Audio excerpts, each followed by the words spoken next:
Akela, il était couché là-bas à la lisière, en plein soleil, parce qu'on était fin d'après-midi. J'ai repris encore quelques photos en me disant, mes collègues vont jamais me croire, qu'il y a le loup qui est couché en plein soleil, qui me regarde tranquillement, comme si j'étais une vache.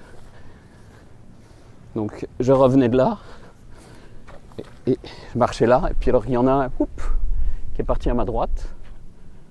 J'ai d'abord pensé à un renardeau.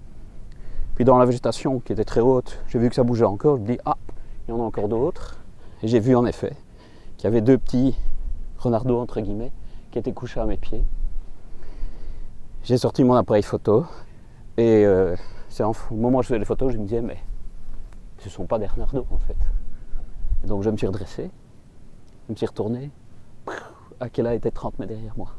Donc il est sorti du bois sans que je le voie du tout. Il m'a complètement contourné. Bon, la monité était haute, mais quand même, il m'a totalement contourné. J'ai pas rien entendu, silence complet. Il m'a totalement contourné, il est venu dans mon dos pour voir ce que je faisais, quoi. Donc c'est au moment où je me suis relevé, je le vois 30 mètres derrière moi, complètement stupéfait. Il m'a regardé tranquillement, et puis il est parti au petit trot. Là aussi j'ai des photos, on voit que la queue est parfaitement pendante. Et il fait chaud, il a la gueule ouverte, on voit ses crocs. Et il est retourné tranquillement au trot jusqu'à la lisière. Tout à fait neutre. Donc j'ai pas eu peur une seconde, ça j'avoue, pas une seconde. C'est la chance de ma vie, ça ne va plus jamais revoir les loups, oui, ça, sûrement, vu que je travaille sur leur territoire. Mais avoir les louveteaux comme ça contre mes potes, ça n'arrivera plus jamais.